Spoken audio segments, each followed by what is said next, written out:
بسم اللہ الرحمن الرحیم۔ السلام علیکم۔ تاریخ نے یہ ثابت کیا کہ عمران خان نے جو کچھ کہا تھا وہ درست کہا تھا۔ انہوں نے کہا تھا کہ میں حکومت کے اندر اتنا خطرناک نہیں ہوں، جتنا مجھے آپ اقتدار سے نکالیں گے تو میں خطرناک ہو جاؤں گا۔ اور پھر عمران خان نے یہ بھی کہا تھا کہ ابھی میں باہر اتنا خطرناک نہیں ہوں، جتنا جیل کے اندر جب آپ ڈالیں گے تو اس وقت میں خطرناک ہو جاؤں گا۔ اس وقت اسٹیبلشمنٹ اور حکومت دونوں کو ٹینشن پڑی ہوئی ہے۔ عمران خان کو رہا کریں تو پھر بھی نہیں بچتے، عمران خان کو قید میں رکھیں تو پھر بھی ہمارے لیے بڑی مشکل ہے۔ امریکہ سے لے کر دنیا کے مختلف ملکوں کے اندر جو ہے وہ بڑی ایک عجیب قسم کا جو رسپانس ہے وہ شروع ہو چکا ہے۔ لیکن دوسری طرف ایک عام خط لکھا گیا ہے کہ عمران خان سے ملاقات کروائی جائے۔ اب یہ خط کیوں لکھا گیا ہے؟ جیل ریفارمز کی ایک کمیٹی بنائی چیف جسٹس یحییٰ آفریدی نے، اور ان کو عمران خان سے نہیں ملنے دیا گیا، ملاقات نہیں کروائی گئی۔ اس پہ دراصل ایک بڑا پھڈا پڑا ہے۔ اس کی تفصیل تو میں نے آپ کے سامنے رکھنی ہے، لیکن دوسری طرف آپ دیکھ رہے ہیں کہ مذاکرات کے حوالے سے جو اسپیکر قومی اسمبلی ہیں انہوں نے آج جو ہے وہ کہا ہے جی ویلکم، میرے دروازے کھلے ہیں، 24 گھنٹے کھلے ہیں۔ یہ اتنی اچانک یہ دروازے کیوں کھلنا شروع ہو گئے ہیں؟ اور ساتھ ہی سعودی سفیر ملاقات کے لیے بھی پہنچے ہیں۔ کیا ان کا کوئی ان مذاکرات کے ساتھ لینا دینا ہے یا روٹین کی ان کی یہ ملاقات ہے؟ اس تمام صورتحال پر ہم بات کریں گے۔ امید ہے ویڈیو آپ سماعت کریں گے اور اپنے قیمتی فیڈ بیک سے ضرور آگاہ کریں گے۔ آج پریس کلب کے سامنے جتنے صحافی دوست ہیں، ڈیجیٹل میڈیا سے وابستہ ہیں یا الیکٹرانک اور پرنٹ میڈیا سے وابستہ دوست ہیں، وہ آج جمع ہوئے ہیں۔ ہرمیت سنگھ، رضی طاہر، قمر میکن، اسد طور، دیگر جو منزہ جہانگیر وہ وہاں پہ موجود تھے۔ اور بات ایک ہی تھی کہ بھائی یہ وہ لوگ ہیں جنہوں نے ڈی چوک کے اس دن کے جو واقعات ہیں انہوں نے رپورٹ کیے، گراؤنڈ پر موجود تھے، جو کچھ گراؤنڈ پہ تھا وہی پر جو ہے وہ رپورٹ کیا گیا۔ آپ کو شکوہ ہو سکتا ہے، گلہ ہو سکتا ہے، تو آپ پراپر طریقے سے انویسٹیگیٹ کیجئے، تحقیق کر کے آپ مقدمہ درج کر لیں اور جو ایک طریقہ ہے اس کے مطابق آپ نوٹس کریں ایف آئی اے کی طرف سے۔ لیکن ایف آئی اے کیا کرتی ہے کہ وہ بندے کے پہلے گھر جا کر ہراساں کیا جاتا ہے اور ان کی ماں بہن بیٹیاں ہوتی ہیں، اور پھر ایک خوف و ہراس کی جو فضا ہے وہ قائم کی جاتی ہے۔ تو آج انہوں نے کہا ہے بھائی آپ گرفتار کرنا ہے کریں، لیکن پراپر طریقے سے مقدمہ قائم کریں اور پھر ہم بتائیں گے کہ گراؤنڈ پر اصل میں کیا ہوا تھا اور ہمیں آپ غلط ثابت کریں۔ تو یہ آج ایک تو بہت بڑی ایکٹیویٹی ہوئی، اور اس سے پہلے جو ویڈیو ہے اس کے اندر میں نے ہرمیت سنگھ اور اسد علی طور جو ہے ان کی جو گفتگو ہے وہ آپ کے سامنے رکھی ہے۔ اب اس وقت صورتحال یہ ہے جی کہ جو ہم بیان کرتے ہیں نا، یہ مت سمجھیے، ہوتا یہ ہے کہ اسلام آباد شہر کے اندر بہت ساری معلومات ہوتی ہیں اور ایسی بات نہیں ہے، ملاقاتیں بھی ہوتی ہیں۔ آج بھی میں بڑی عام جگہ پہ مل کے آیا ہوں، لیکن مجبوری یہ ہوتی ہے کہ جتنا ہم سمجھ رہے ہوتے ہیں وہ اتنا کچھ دینا ہوتا ہے۔ اس وقت جو بات میں کر رہا ہوں کہ حکومت اور اسٹیبلشمنٹ یا طاقتور حلقے وہ گھبراہٹ میں ہیں، تو یہ ویسے نہیں ہے، روٹین کا جملہ نہیں ہے، بلکہ واقعتاً ہی ایسے ہے، لیکن راستہ نہیں مل رہا۔ 75-76 سال سے آپ دیکھیے اسٹیبلشمنٹ پاکستان کے اندر ڈائریکٹ انہوں نے تقریباً 30-35 سال تو ڈائریکٹ رول کیا ہے مارشل لا کے ذریعے، باقی بھی انڈائریکٹ وہ رول کر رہے ہیں۔ اب ان کی طاقت ہے، بزنس ہے، پھر آگے جو چیزیں ہیں پوری دنیا کے اندر پاکستان کی ایک خارجہ پالیسی، داخلہ پالیسی، سارا جو اوورآل ہے ان کا ایک گرپ ہے۔ پھر بہت سارے ریٹائرڈ اور حاضر سروس جو احباب ہیں وہ مختلف محکموں کے اندر انڈکٹ کیے گئے ہیں، وہ بھی ایک ان کی پریزنس ہے۔ تو اب اچانک وہ بھی ایسا نہیں ہوگا، اور ان کو لگتا ہے کہ ایسا ممکن نہیں ہے کہ ہم یہ سارا کچھ چھوڑ کے تو واپس جائیں اور صرف ہمارا جو اصل ڈیوٹی ہے ہم وہ پرفارم کریں، بلکہ ہم نے یہ جو اضافی ڈیوٹیز ہیں یہ بھی ساتھ لازمی سر انجام دینی ہے۔ اب عمران خان اگر یہ ڈیمانڈ کرتے ہیں کہ بھئی آپ جائیے اپنا کام کیجئے، تو یہ وہ ان کے لیے قابل قبول نہیں ہوگا۔ اچھا، دوسرا یہ ہے کہ عمران خان قید میں ہے تو پھر بھی عالمی سطح پہ جو پریشر بلڈ ہو رہا ہے، اور خاص طور پر ڈونلڈ ٹرمپ کے آنے کے بعد ان کی ٹیم کے ساتھ جو پنگے لے رہے ہیں وہ اب مزید اور لوگ ایڈ ہو گئے ہیں کہ بھئی یہ نامنظور ہے۔ اور ابھی تو بتایا جا رہا ہے کہ بھئی ایک عام امریکی عہدیدار کا دورہ منسوخ ہو گیا پاکستان کا،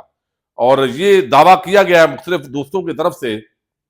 اور وہ اس وجہ سے کہ موجودہ جو رجیم ہے اس کو ایک آرمی چیف کے ساتھ نتھے کیا جا رہا ہے، ہیومن رائٹس کی وائلیشنز جو ہو رہی ہے پاکستان کے اندر، جو کچھ تحریک انصاف اور عمران خان کے ساتھ ہو رہا ہے، تو اس سارے معاملے کے اندر جو پالیسی ہے آگے امریکن حکومت کی وہ تبدیل ہو سکتی ہے، یہ ایک خوف ہے۔ اب پاکستان کو ہمیشہ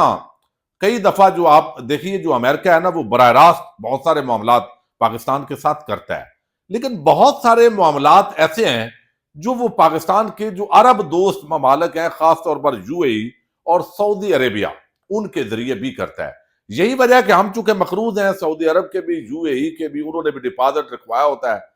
اور پھر امریکہ کے بھی۔ امریکہ جو ہے وہ آپ کو علم ہے وینٹیلیٹر پہ ڈالے ہوئے ہیں ہم، اور اس نے چابی مروڑنی ہے، یہ خواجہ آصف کہہ چکے ہیں۔ تو اب اس موقع پہ جب جو ہے وہ اسپیکر قومی اسمبلی نے کہا ہے کہ بھائی 24 گھنٹے میرے دروازے کھلے ہیں، آئیے اپوزیشن بھی، حکومت بھی، اور اب یہ مذاکرات کا جو آغاز ہے وہ ہو رہا ہے، اور عمران خان آج اعلان کر چکے ہیں ڈیالہ جیل سے کہ بھائی اتوار تک کا دن ہے، اگر مذاکرات اور معاملات شروع نہیں ہوتے تو یہ مذاکرات ہماری کمزوری نہیں ہے، بلکہ ہم صرف چونکہ ہم پر یہ الزام لگایا جاتا تھا کہ بھائی پراپر طریقے سے آپ جو ہے وہ مذاکرات شروع کریں، تو ہم نے تو اس لیے یہ کمیٹی بنائی ہے، اور یہ آج درتاج گل صاحبہ نے بھی کہا ہے۔ تو اب اس موقع پہ جب آپ دیکھیے پہلے بھی اسٹیبلشمنٹ نے نواز شریف کی ڈیل کروائی، اس وقت سعودی عرب کا رول تھا، لیکن اس وقت نواز شریف اور شریف خاندان یہاں سے بھاگ کے گیا سعودی عرب، اور اس وقت کا جو وزیر اعلیٰ تھا ان کا سندھ کا غالباً غوث بخشمار نہیں تھے، بلکہ وہ اسی طرح کا مشہور نام ہے، بہرحال اس وقت ذہن سے نکل گیا ہے۔ تو انہوں نے کہا تھا کہ ساتھ والے جو بیرک تھی وہاں پہ میں تھا، نواز شریف وہاں سے بھاگا، کیا ہمارے لیے ایک سیٹ بھی جہاد میں نہیں ملی؟ یعنی انہوں نے اپنے ہی سوچا، کسی اور کا نہیں سوچا۔ تو اب جب مذاکرات کی بات ہو رہی ہے تو آج سعودی سفیر نے اسد کیسر جو اس وقت سپیکر ہیں قومی اسمبلی کی، ایاز صادق، ان سے ملاقات کی ہے۔ یہ ملاقات جو ہے نا وہ روٹین کی ملاقات بھی ہو سکتی ہے، لیکن اس ملاقات کو بڑا مذاکرات کے کنٹیکس کے اندر خاص اس کی جو ٹائمنگ ہے وہ دیکھا جا رہا ہے۔ اب حکومت پاکستان اور جو طاقتور حلقے ہیں ان کو سعودی عرب سے امیدیں ہیں، یعنی اگر ڈونلڈ ٹرمپ کی انتظامیہ سے کوئی خطرات بھی ہیں تو ان کو سعودی عرب کے ذریعے، جیسے امریکہ سعودی عرب کے ذریعے پاکستان سے کام لیتا ہے، تو ممکن ہے، کچھ لوگوں کا خیال ہے کہ پاکستان حکومت یا اسٹیبلشمنٹ وہ بھی سعودی عرب کے ذریعے امریکہ سے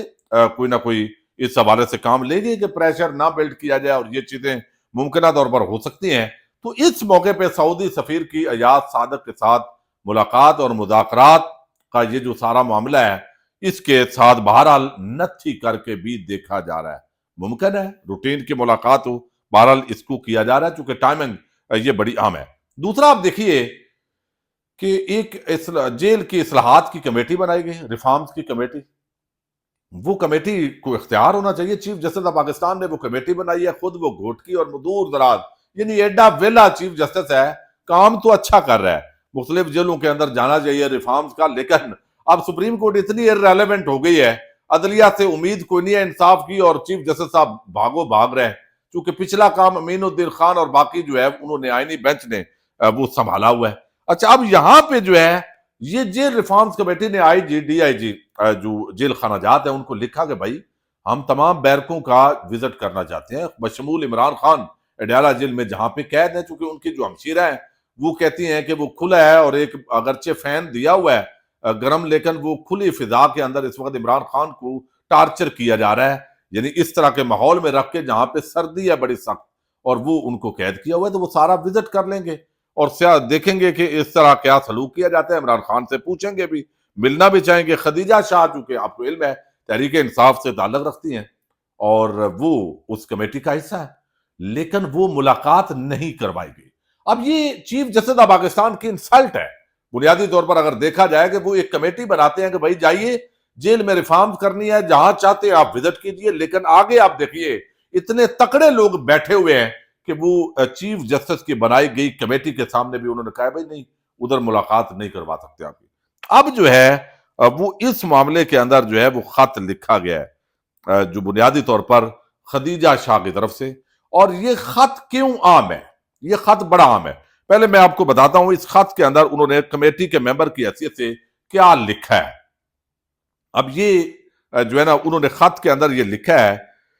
سپریم کورٹ کی جیل اصلاحات کمیٹی کے اندر، انہوں نے لکھا ہے چیف جسٹس آف پاکستان کے نام. سپریم کورٹ آف پاکستان کی جانب سے دی گئی یہ کمیٹی ہے. انہوں نے کہا اڈیالہ جیل میں موجود سابق وزیر اعظم اور بانی P T I Imran Khan تک رسائی نہیں مل سکی، جس پر کمیٹی کے عام رکن خدیجہ شاہ نے چیف جسٹس آف پاکستان کو خط لکھا ہے. خط میں بتایا کہ ذیلی کمیٹی نے حال ہی میں راولپنڈی کے اڈیالہ جیل کا دورہ کیا، جہاں سپرنٹینڈنٹ اور جیل کا عملہ ان کے ساتھ موجود رہا. دورے کے دوران کمیٹی نے جیل کی صفائی، اسپتال، خواتین کی بیرکیں، دماغی صحت کے مسائل اور منشیات کے عادی قیدیوں کے بیرکس کا معائنہ کیا. خط میں ذکر کیا گیا کہ سزائے موت کے قیدیوں سے بھی ملاقات کی گئی. ذیلی کمیٹی کا مقصد قیدیوں کے حقوق اور ان کے ساتھ روا رکھے جانے والے سلوک کو بین الاقوامی معیارات جیسے منڈیلا رولز اور بینکاک رپورٹ کی روشنی میں جانچنا ہے. خدیجہ شاہ لکھتی ہیں خط کے اندر کہ اڈیالہ جیل میں گزشتہ 2 سالوں میں کئی سیاسی قیدیوں کو رکھا گیا جن میں عمران خان بھی شامل ہے، اس لیے ان کی رائے جاننا انتہائی عام تھا. جیل اصلاحاتی میٹنگ میں واضح کیا گیا تھا کہ ذیلی کمیٹی کو جیل کے تمام حصوں اور قیدیوں تک مکمل رسائی دی جائے گی. تاہم انہوں نے عمران خان کی بیرک میں جانے کی درخواست کی تو انہیں انکار کر دیا گیا. خط میں افسوس کا اظہار کرتے ہوئے کہا گیا کہ ڈی آئی جی جیل خانہ جات سے درخواست کرنے کے باوجود انہیں عمران خان سے ملاقات کی اجازت نہیں دی گئی. انہوں نے چیف جسٹس سے درخواست کی ہے کہ جیل اصلاحات کی کمیٹی کو ایک بار پھر اڈیالہ جیل کے دورے کی ہدایت دی جائے اور عمران خان تک رسائی فراہم کی جائے تاکہ کمیٹی اپنی report supreme court of Pakistan کو پیش کر سکے. اچھا، اب یہ جو خط ہے نا یہ نارمل نہیں ہے، یہ انتہائی عام خط ہے، اس وجہ سے کہ اس وقت امریکہ، یونائٹڈ نیشنز اور بہت سارے عام جو عالمی ادارے ہیں ان کو عمران خان کی صحت، ملٹری ٹرائل اور دیگر معاملات کس طرح کے ماحول میں رکھا گیا ہے، ملاقاتیں بھی عام ان سے نہیں ہونے دی جا رہی. انہوں نے اپوزیشن لیڈران سے بھی ملاقات کی خواہش کا اظہار کیا ہے. تو اس خاص اس ٹائمنگ کے اندر کہ جب عمران خان جو ہے وہ ان کا کوئی بھی بیان وہ بہت عام ہو سکتا ہے اور وہ حکومت اور طاقتور حلقوں کے لیے بڑی مصیبت کھڑی کر سکتا ہے بین الاقوامی سطح پر، تو اس وجہ سے بغیر یہ جو ہے یہ خط اہمیت اختیار کر گیا. اور اب یہ کمیٹی ذیلی کمیٹی ملاقات کر پاتی ہے نہیں تو یہ چیف جسٹس آف پاکستان کی انسلٹ ہے. بنیادی طور پر اگر دیکھا جائے انہوں نے کمیٹی بااختیار بنائی، وہ جہاں چاہے جائے. یہ D I G Adiala jail یا سپرنٹینڈنٹ جو جیل ہے وہ کیسے روک سکتا ہے اس کو؟ یعنی آپ اندازہ کریں کہ یہ جو سرکاری عہدیدار ہیں یہ تکڑے ہو گئے ہیں چیف جسٹس آف پاکستان، اور سب سے یہ ایک تو خط انتہائی اہمیت کا عمل ہے اور یہ بنیادی طور پر جو ہے اسی تناظر کے اندر جو ہے وہ یہ کمیٹی کو نہیں ملنے دیا گیا اور اڈیالہ جیل کی کمیٹی اور جو جیل انتظامیہ ان کے درمیان یہ پھڈا بن گیا. اب دیکھتے ہیں دوبارہ میٹنگ ہوتی ہے یا نہیں ہوتی، لیکن سول نافرمانی کی تحریک جو ہے اتوار سے شروع ہو رہی ہے، لیکن اس سے پہلے ایک اور بڑی پیش رفت ہو رہی ہے جو اس وقت بھی اڈیالہ جیل کے اندر وہ پیش رفت ہو رہی ہے. اس پر ہم اگلی ویڈیو میں بات کریں گے. پاکستان زندہ باد.